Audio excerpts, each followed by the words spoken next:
right. Hello, everyone, and welcome to this week's episode of Confidently in Charge. I am your hostess, Allison Kravietz-Thayer, the founder of Poppy Lead and your go-to coach for self-leadership. If you're a new entrepreneur wanting to develop, some of that personal leadership, I'm your gal. But we have another awesome gal here today that I'm so excited to talk to, the wonderful Kelley Hoag, who is a behavioral health advisor and the founder of Root to Rise. She is a master with a master's in applied behavioral analysis, which just means, she's super great at helping people create routines and habits that feel really aligned and authentic to them. She also has this really cool membership community, or the Expansion Society, which I have to say I love that terminology for it. But that is Morning Magic Collective, which I actually had the pleasure of speaking with just last month. And Kelley and I originally met through the wonderful 6 Degrees Society community. And I saw Kelley speak and was just like, yes, I need this person in my life. Because like a lot of people, I had tried to change things in my life, or I had thought like it would be so great if I could get into a habit of working out, but like, I didn't know what I was doing when it came to changing behavior and any of that. And so, knowing Kelley has been great for my own journey of kind of personal development. So I'm just super excited to have her on the show today to share her story and her knowledge with us. So welcome, Kelley. Yay, thank you so much. Thank you for all those kind words. I'm so grateful and honored and excited to be here with you. Yay, wonderful. So the first question I always love to ask people, because I have to say entrepreneurship is a little bit of a wacky life to choose for ourselves. But did you always know that you wanted to start a business and be an entrepreneur in this way? So I was very spoiled because my mom has her own business. She's an entrepreneur. She's had her business for as long as she's had me, pretty much. And my dad is an actor, so his schedule has always been very flexible. So when I got my first real job, I was like shell-shocked. I was like, vacation days? Excuse me? No. Like that is not going to I need to do what I want to do when I want to do it. So I didn't realize how much that flexibility and that freedom growing up seep into my subconscious. But almost immediately when I realized that like vacation days were a thing, I was like, oh no, like I cannot do it. I hear that. Yeah.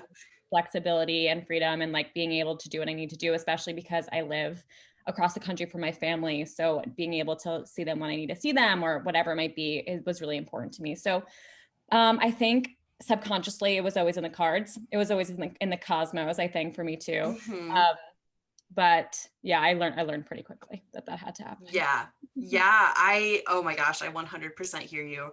My mistake with vacation days was I always like waited too long to request them. And then it was like a whole mess. And I was like, I do not want this. I have to ask people. No. And so, yeah, diving into entrepreneurship. But, let's kind of talk about that. Like, how long have you been an entrepreneur, and like, what has that journey of being on your own looked like? That's a really big question, but. Yeah, so I've had my business for almost 4 years. And when it's really funny, I was on this very clear path of like getting my degree. And as soon as I graduated with my bachelor's, a month later, I moved to LA from New York and started my master's. So it was just like, I was on this path. While I was getting my master's, I was doing like an internship and I had a mentor and I was getting the promotions. And then eventually when I finished my master's, I got, the ultimate promotion. They built me an office and I was ready to sit for my board exam. And I was like, I can't do this. Like I need to, first of all, I can't work at this company. Second of all, I need to do my own thing. And third of all, I have a passion for mindfulness and wellness and health that's not being explored in this like very research-based behavioral environment. So I quit. I moved back home to New York and started my business.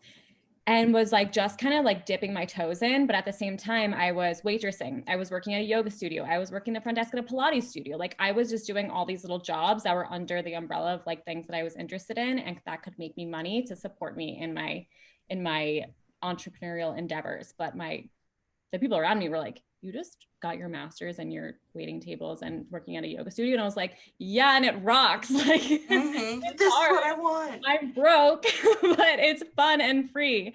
So I did that for a while, and then was kind of able to do Root to Rise as my full-time thing, and that's like been the best blessing ever. So in between all of this, there's been like multiple moves, and there's been like little bouts of like other things that have happened that have like made me money here or there or whatever. But for the most part, I have been doing this for 4 years pretty exclusively. Oh my gosh. Wow. It sounds like too, you always had this knowledge, and there's this like nudging that like it wasn't quite right. And I know that alignment is a really big word with you. Like when I think of Kelley in my head, I think of like alignment comes to mind, and like helping people find that alignment. And so, what a testament that you were like, okay, this is great. On paper, I'm winning, but like inside, I'm not sure that this is what I want. So amazing to listen to that and kind of follow through. In those days, like one of the things we like to talk about a little bit on this show is kind of some of those challenges of like early entrepreneurship, or like the times of, like, was it always clear to you exactly what you wanted to do and who you wanted to serve? Or has that kind of been, what has that been like for you? So when I quit that job and I knew that I was listening to a lot of podcasts. I've always been, like I said, interested in health and wellness and mindfulness and all that. So I was listening to podcasts with like the people of Sakara and like different people just in like the health and wellness world. And I was like, whatever they're doing, like I want to be in those rooms. I want to be in those meetings. I want to be part of this. So I ended up enrolling in the Institute of Integrative Nutrition and became a certified health coach. And that was kind of my way to bridge behavior and wellness, because I knew that like, okay, I love this behavior work, but I know that it can be applied in so many different ways. So how do I bridge these two? And I ended up enrolling in IIN. And the irony of that is that I lost all sense of who I was. And I was going through all these really intense internal struggles of like hating my body and having insane anxiety and having like multiple eating disorders and just feeling really low, like in my relationships and lots of boundaries. And so when I first started working with clients, it was so surface level. Like it was so surface. I didn't know what I was doing. I was super influenced by like people I was following on Instagram and what they were doing, what I thought a health coach should be, what I thought like I should be doing with behavior work. And it was just like, I remember I made this whole PDF of like what to eat and how to grocery shop. Meanwhile, I'm like binging at 10 p.m. Like it was just so not good. It was just not right. Oh, And so it yeah. took me going through my own alignment and finding my true authenticity to be able to be magnetic to the clients that make the most sense for me. And now I work with like such soul aligned clients, which is the best thing ever. Versus back in the day when I was just like trying to follow the shoulds and was a straight up fraud. Oh, first, like, thank you so much for shining light on that, because like, holy cow, that has been one of the things I've learned is like all about like being the person you want to be, and like speaking from a place of authenticity and thinking like, okay, what do I need to figure out, for myself, and how can that benefit me more helping clients? But yeah, I mean, entrepreneurship definitely has challenges to it. It makes sense sometimes for us to turn to less great coping mechanisms. But it sounds like, your journey, like you found this alignment. How did you do that? And kind of, yeah, let's just start with that. Like how, like what were your first steps? And like, was there a moment that was like, okay, Kelley, get your shit together? Or like, was it a process? Yeah, it was definitely a process and it wasn't necessarily linear, but this moment always sticks out in my head of being at my parents' house, and it was like 10 p.m. on a Wednesday, and I was like just overeating and feeling really down about myself. And I can picture myself like looking in the mirror and feeling like, oh my God, like I don't like how I look, and I don't like what I'm doing, and I have no trust in myself, and I have no like intuitive compass. And here I am trying to like help people do this. It's like part of me was like, girl, you need to get it together. Like if you're going to help other people do this and that is your passion, your mission, like you need to be able to get through it yourself. So I kind of was like, okay, and did what I had to do when it came from like, okay, how does behavior change work? Like, let's really take me back to the fundamentals of this, like reinforcement, motivation, what's happening here? Why are my behaviors looking like this? What's the underlying causes? Like no more band-aiding and no more like going to the gym twice a day because that seems like a healthy thing. Like this is not healthy. What does healthy mean? Like get to the root of what's happening. And then it also took some added support, some like wake up calls in my life to get me to a place of like, okay, all the barriers are gone. Who am I? What do I stand for? What are my values? And then therefore, who do I want to serve? Like what makes the most sense for me as someone who's been through this journey of my own and someone who has the education that I have? Like who do I want to show up for and who do I want to help? And getting clear on that was really important for me as well. Wow. It sounds like you really, you took that process of like what you help people do now. Like that was your experience of figuring out like, okay, what do I want? Because I feel like sometimes that's our first barrier is like we say like, oh, I want to be healthy, but we don't know like, okay, what are the actions that constitute healthy to me? And so really taking that time with yourself, that's incredible to figure out like, who am I? What do I want? What are the fundamentals of this? So, okay, that's awesome. I also know that you talk a bit about like, you always have like very science-backed approaches, or like I know that you talk about kind of rooted in research topics, and then you kind of combine this element of intuition. Like was that also present in your journey with yourself? Yeah, so when I think about, well, first of all, me having to go through that was such a gift, right? Like looking back, it was Yeah. the best thing that could have happened to me because I'm able to now show up so much more authentically versus just, pretending to be something I'm not, or like say advocating for eating clean when I wasn't eating clean or was obsessed with it or whatever. And that was the problem. I was really, really focused on the science and focused on the fundamentals of behavior, and I was very like data driven and very rigid, and that's I think what kind of put me over the edge was like the strictness and rigidity of it all. And I was like counting calories, I was following like specific workout plans, I was doing all these things that on paper like X equals Y, but in my body and in my mind there was so much underlying root causes of these behaviors that weren't being addressed. All these emotional ties, limiting beliefs, like self-deprecating thoughts, all these different things, severe anxiety. These things that were never really uncovered were the things that were holding me back. So I realized, okay, well, first of all, I need to get to the bottom of that. And then I realized like, okay, this is the missing link that I've been looking for. Like, yes, all this behavior stuff is amazing. And when it comes down to like the function of behaviors and how we are motivated and how we, make incremental changes and how different reinforcers and different punishments matter in our habits, none of that actually matters until we go through everything that's going on inside. So we talk about in behavior analysis, overt behaviors and behaviors that are measurable and that you can take data on, but it's like, what about everything else? What about the covert behaviors? What about everything that's happening in our mind, in our body, in our spirit, like with the moon cycles, like with, our upbringing? There are so many factors that don't present themselves when we just focus on observable, measurable behaviors. So once I was able to go deeper into that in myself, I was like, oh, wow. It was like going Bingo! and cleaning out the attic. I was like, oh, it's dusty in here. Damn it. Yep. Oh man, shadow work. Exactly. Oof.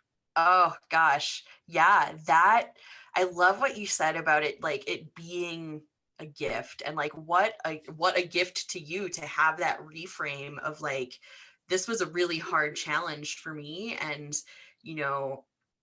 it made me who I am. And like, yeah, I love that you've taken it and kind of looked at that, and the acknowledgement too of like research is great, science is awesome, but speaking to like that doesn't have to be the only thing we look at.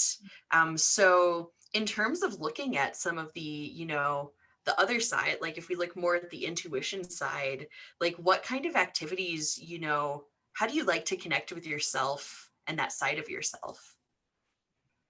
So I mentioned earlier how I was being really rigid and really strict about the things that I thought that my body needed and my mind needed. And now it's totally the opposite. And I kind of live like by way of checking in with myself. And I know this is something that we've talked about a lot between us, but I really didn't know what it meant to follow your intuition. I didn't know what that even looked like. There was no open communication between like my mind, my body, and my soul. And once I was able to strengthen that and start to tune in by like being still, being in nature without listening to a podcast, going to therapy, like whatever it is, I was able to kind of declutter the attic, do the shadow work, and realize, oh, there are these little pings that are coming up from like screaming at me from my gut, whether it be something as easy as like, okay, get off your phone now, girl. Like you've been scrolling Instagram for far too long. Or it's like, you need to move to this city, or like you need to break up with this person, whatever it might be, small or large, like those intuitive pulls are happening constantly. And when we're able to declutter the attic and get out the cobwebs, then we're able to hear it a lot louder and then also act on it. And that's like the biggest thing for me is following those intuitive pulls on a daily basis, so that when there's bigger decisions that need to be made, then they come really easily too. And so in terms of like daily rituals and habits and routines, most of the time when I wake up, I ask myself, okay, what do I need? Like, what do I need right now? Because it varies. We're cyclical creatures as just humans, and as women especially too. Like when we get stuck in the day-to-day rituals and habits that we're like, okay, this is something I should be doing. Like I should get up and I should meditate. It's like, do you actually need that today? Or do you need to go for a walk? Do you need to do a workout? Do you need to listen to music? Do you need to just like put your hands on your body? Do you need a hug? Like, what are you actually needing? And that's going to be the thing that nourishes you inside and out. Oh, I love that. I love that so much because I'm always a huge fan of reminding people to listen to what you need and take that space for yourself. I know a struggle for me, and I wonder if you could speak to this, is like sometimes I have a challenge as an entrepreneur of having to ask myself, like, okay, am I ignoring this work? Like, am I just, being lazy? Like, am I, claiming like, oh, I need the day off, like, how do I find that balance of like actually needing rest versus like, maybe ignoring something I need to do? Yeah. Sorry, I'm sniffling so much. My allergies are so bad Oh, right now, and they're like terrible, but oh no. That's okay. it's This rough. is a place to be yourself. Thank you. I appreciate that. Sniffles and all. Sniffles and all. That's a really good question. That's something that I have dealt with too myself. And I think when we ask this question, because I do get asked this often, it's because we already kind of know the answer. Yeah. And it takes, I think it takes getting still and having that be something that's implemented into your day, so you're able to decipher the needs from the wants, from the limiting beliefs, from the distractions, because so often we're just trying to distract ourselves. So often we can put like, oh yeah, I need to go for a walk for, my soul like is really craving a walk right now. But when the difference between your soul, your gut, your body, like craving a walk versus like, I'm going to go for a walk because I really don't feel like writing that blog post right now. Or like, I really don't feel like putting energy into this, or like it's laziness, whatever it might be. Like we just have to be able to listen to it and open the communication and bring in the awareness so that we can act in accordance with what we actually are needing. And granted, like it's okay to sometimes be like, yeah, I fully know I'm distracting myself right now, but I'm going to do it anyway. Like it's okay. But we just That's the beauty of entrepreneurship sometimes. Yeah. Beauty of being the boss. Right? Yeah. But I do think that the more that you listen to your intuitive pulse in that way, when you sit and you're like, you ask yourself, okay, hold on a second. Like, I know I want to go for a walk, but am I using this to just distract? And when you ask yourself that, the answer will come to you before you even finish your sentence in your head. Like, your gut will be screaming at you, no, girl, you need to get this work done. Or yeah, hell yeah, like go on the walk. So it takes checking in for a minute and you'll get the answer really quickly. I love that advice. Yeah. Sometimes, yeah, you gotta ask yourself, because I know there are times when I'm like, I think I'll just, like I rationalize. I'm like, oh, well, the dog hasn't been out lately, so I better go for a walk. And it's like, okay, I might just be avoiding something or, overlooking. But I love this advice of really checking in with yourself and, you know, doing that and like, creating that as a ritual in your life, or just like having those, constant conversations with yourself. I think that's a really beautiful testament to kind of the holistic human experience of like, you are, brain, body, soul connection, and you're, combining those. So I would love to ask, because I mentioned before, like I've struggled to change behaviors. I've struggled with like, I have this habit. I want to, let's start with like, I want to increase, maybe I want to increase a habit in my life, or I want to incorporate more exercise. If I'm trying to make a change in my life to fit something in a new beneficial habit, like what would you advise as, kind of a behavior change expert? Like where should I start with, wanting to put a healthy thing into my life? Yeah. So there's two parts of this, at least Mm-hmm. because I am a two-parted person in the way that I approach things, the intuitive side and the behavioral side. Love From it. a behavioral perspective, the definition of reinforcement is that it increases the behavior that comes prior to it. So if something is increasing, it's being reinforced. If it's decreasing, it's being punished. So if you're noticing that something that you want to be implementing is decreasing, the frequency of it is decreasing, it's because it's being punished in some way. If it's increasing, it's likely being reinforced. So we can think about it, put that, star that reinforcement. But before even that, I would say you need to know why this is something that you want to bring into your day. Because if it's coming from a should, it's not going to be sustainable. It's not going to last. If it's coming from something that's like, your body's saying, I really want more of this, it's going to innately be reinforcing. And it's going to then like kind of have legs on its own and grow.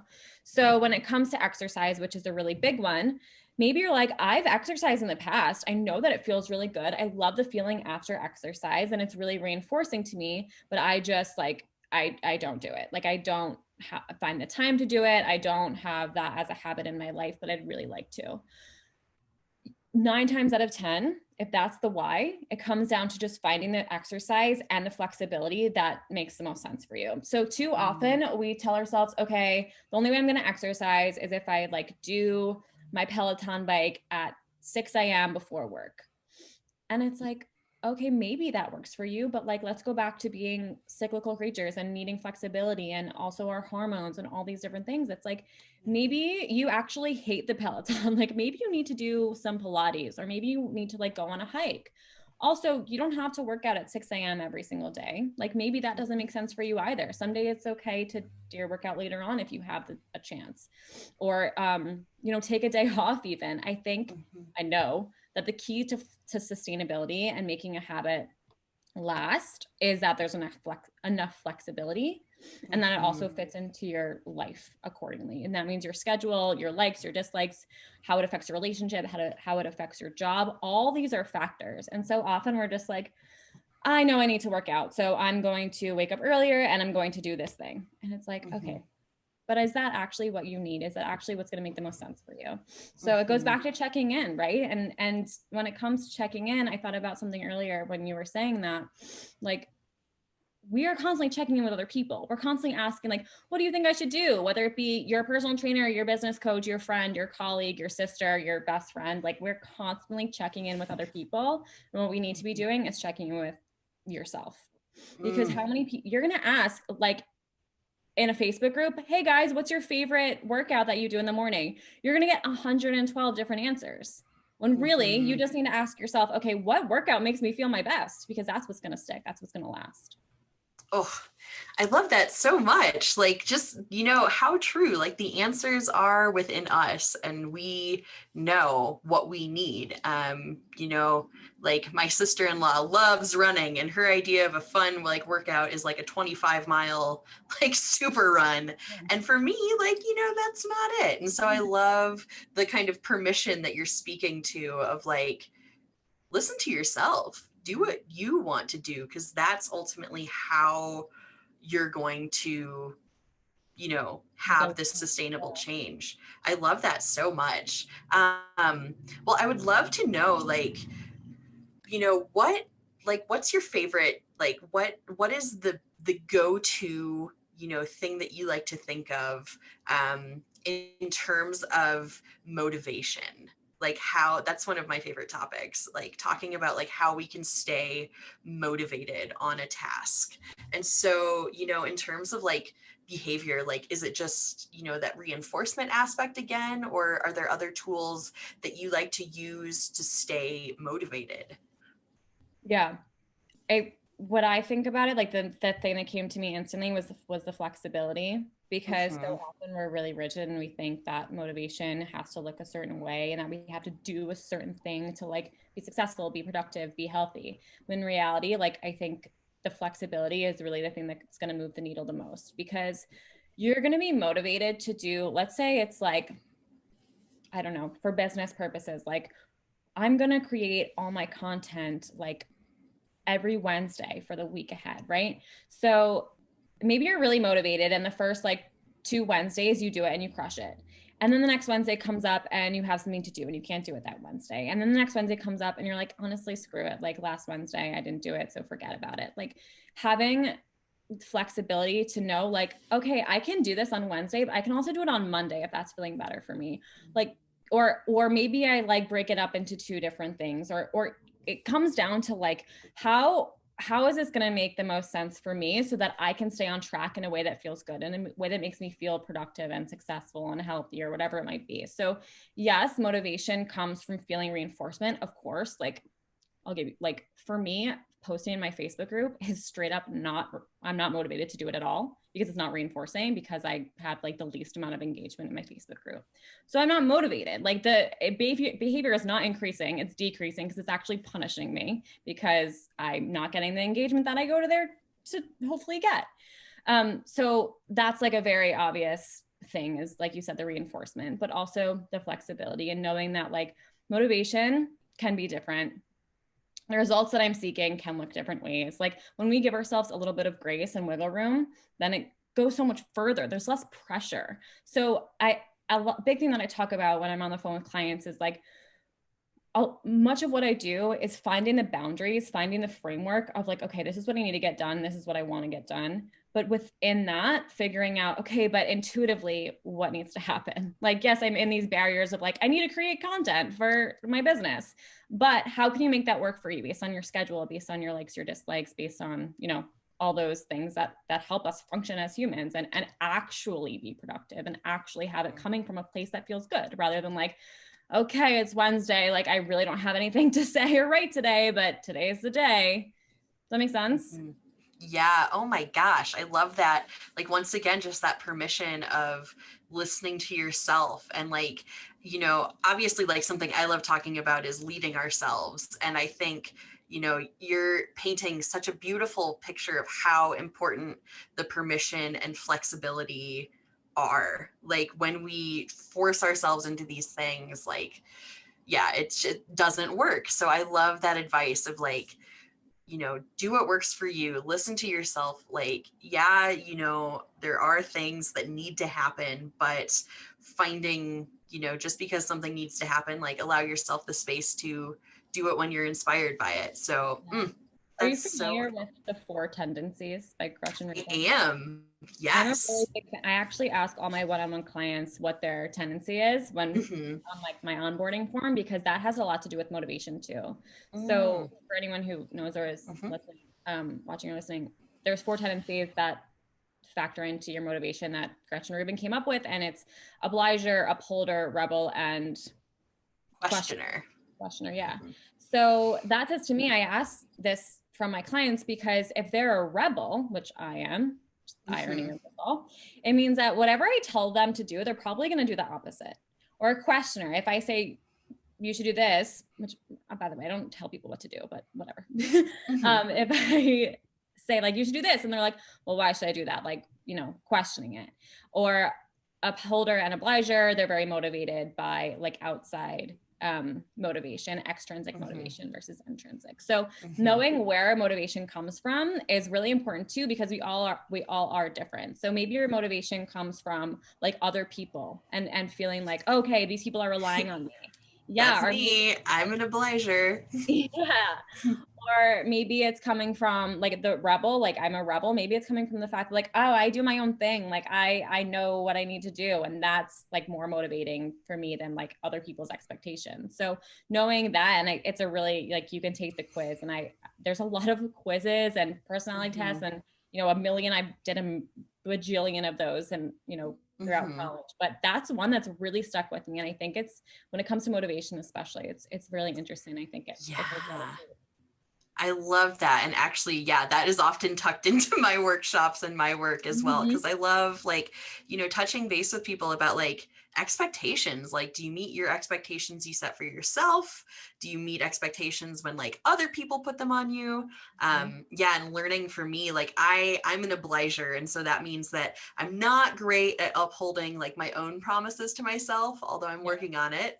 I am really good at upholding, promises to others. So like, that's the reason I'm like, awesome. Let me hire a coach to hold me accountable. Let me be part of a mastermind. Let me like be in this Facebook, like DM group. Let me show up in this, like this group over here. Cause like, I love performing for other people. I love I know that is what keeps me responsible. And so I'm always like, I drop deadlines and things. I'm like, oh, I'll have that to you by this date, because I know like that triggers in my brain. So love that advice so much. And this has been just such a full episode of so many wonderful, like actionable tips for people and like new reframes for all of that. So, before we part ways, Kelley, I would love, is there anything else that you want to share with us, or any final words that you have for folks?